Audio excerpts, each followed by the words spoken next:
O nwere ọtụtụ ndị mmadụ na-eklem na fa bụ nwa mmiri, na fa bụ ọgbanje, na fa bụ nke abụrụ nke ọzọ,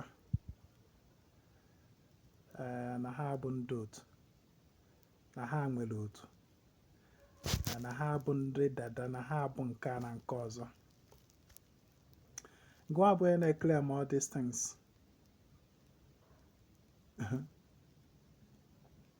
Mana ị ka nọ na soshal midia. Onye ọbụla ịfọrọ na soshal midia dị ụka ọ na-ekuzi ihe gbasara ọdịnala, ifeso ya, ị na-ajụ ya, kedu ihe m mere nye ndị otu m, kedu aja mma akpado ndị otu m, kedu ka m esi wee kwe ya, how do I appease my ndị otu. Ma ị na-ekere nkwa na ịbụ onye ọgbanje, na ịbụ nwa mmiri, na ịbụ nke a na nke ọzọ, mana ị mara ihe ị nwere ike inye ndị otu gị.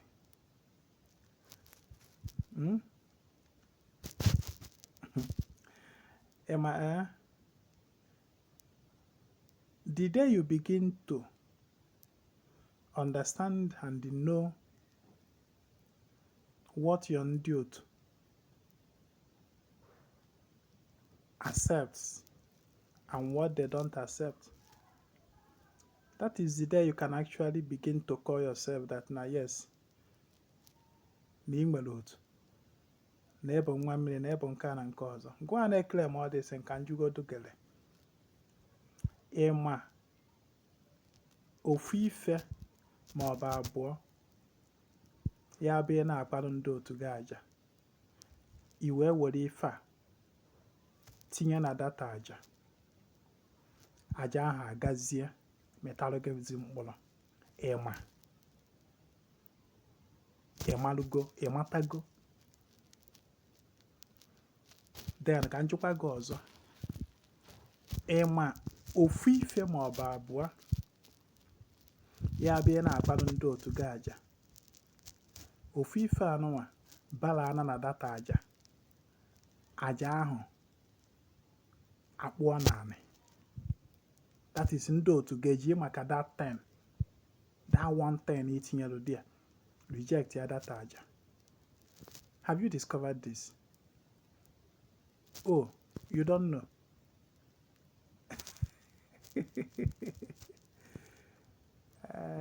You don't know. You discovered that no one that na ndị otu gị nwere favorites. Ya bịa na-akpanụ ha aja, tinye nka, tinye nka, tinye nka, tinye nka. Nya aja ya ịkwalụ fụ otu anụ afa na-enwe aṅụrị. Have you discovered it? I discover ihe na-ekwu abụlọkwa by dibịa gbara m afa ka mmadụ, Ezinwa gbara m afa ka mmadụ, gbaa afa na n'ife cheke ife. That is not what I mean. How you discover this kind of thing bụ through consistent practices, relationship with ndị otu gị ahụ, mmekọrịta gị na ha, one on one. Ọ bụrụ nke dibịa gbaa afa ma ọ dibịa jeelu m, dibịa meelu m. I mean you on your own. Agbara m ọnụ na if you want to know anything in all truthfulness, there is only one way to know something and be certain that you know this thing. The only way to know something bụ gịnị? Take an action. Observe the reaction you get. Take action by yourself. And then, anya wụrụ gị ọwa. Mepee anya gị, mepee uche gị, mepee ntị gị, mepee everything a na-emepe emepe. Observe to know what becomes the reaction you get from that action you took. Ị chọọ ịma ihe ndị otu gị na-alike na ihe ha ada alike, ọ bụ site na ngị na ha ide emekọ, ọ bụ site na ngị nwe ide enyefe ife. Mgbe ọbụla ị kpalụ fa aja, take note of the things itinye na data aja, and then study yourself. Take note of the reaction you meted from that aja. Taking note of the materials itinye na data aja, and then the reaction you with from how bụ Ndị Otu gị on that aja. When you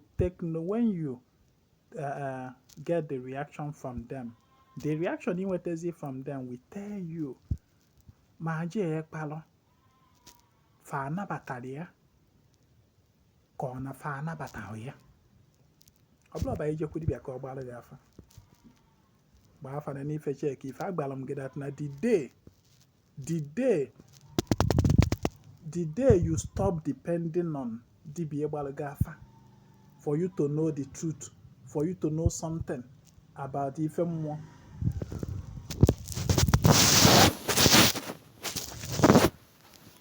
The day you stop depending on dibia gbara gị afa ka i wee malụ ihe kwesịrị ịma na mmụọ, that is the day you start opening your intuition, your intuitive abilities. That is the day your spiritual eyes begin to open. The day you stop depending on dibia gbara gị afa ka i wee malụ ihe chi gị chọrọ, ka i wee malụ ihe chi gị na-ekwu, ka i wee malụ ihe Ndị Otu gị na-ekwu, ka i wee malụ ihe mmụọ gị na-ekwu. That is the day your spiritual eye, nke ọ na-agba third eye ka ọ na-asị nọ sixth sense, nke ọ na-agba there, that is the day it will begin to activate in you. But for long you always depend on dibia. But have an ife check ife for everything. Your third eye can never open. You can never come to about self-awareness. You can never come to it. Self-awareness, ọ ga-agba ọsọ n'ebe ị nọ. Ịghọtaghị ihe m na-ekwu? Na-ekpalụ Ndị Otu gị aja, for example, aja ekpalụ Ndị Otu gị, at the end of the day, reaction ị nwetara abụrụ something that is not positive from Ndị Otu gị. You need does dibia gbara gị afa gba gị na ihe a aja anụ wee kpanụ na onwe something itinyere Ndị Otu gị na like. Then gị nwa ka ọ dịrị from aja na ya na-akwa from time to time. Ị na-atụlesi maybe tata ịkwa itinye maybe ị nwere usual normal things na-adụ na aja ọbụla ị na-akpa. Then mezie extra other things ị na-etinyesi. Those extra other things ị na-etinyesi mgbọsị itinye nke a ghara ibie, mgbọsị itinye nke ọzọ ghara ibie, mgbọsị itinyekwa another one ị na-ahụbu etinye ka ị marakwalị reaction ị ga-enweta from Ndị Otu gị. From ịdị na-eme ihe a from time to time, ị na-take note of the reactions ị na-enweta from those aja, from those your actions. Okwe gị wee na-amata the favorite of Ndị Otu gị. How can you say na-ebu onye otu but you don't know the favorite of your Ndị Otu? What kind of human being are you? Ị na-eche ntị ka dibia gbara gị afa gba gị. Ịdụbọghọ serious. Like I said, ịchọ ka your spiritual eyes mepe, begin to restrict yourself from too much of going to dibia ka ọ gbara gị afa. Begin to train yourself to access message from your spirit direct through observations, paying attentions, studying yourself, your dreams, and all that. Everything about you. Ịghọtakwara ihe m kwuru? Ọkwa maka ndị nwere uche. Aka m na-ajụkwa gị. Gwa m ofu mkpụrụ ife, just drop it on the comment section. Gwa m ofu ife doro gị anya ịchọpụtagoro na Ndị Otu gị na like ma itinyere ha ya na aja. Gwa m ofu ife. O nwere ike ọ bụrụ na ọ na-abịa ịkpalụ Ndị Otu gị aja tinye rice. Na ha na-anabata ya na ọnya ọ dị favorite. O nwere ike ọ bụrụ na ọ bịa ịkpalụ fa aja tinye beans, na ọnya ọ dị favorite.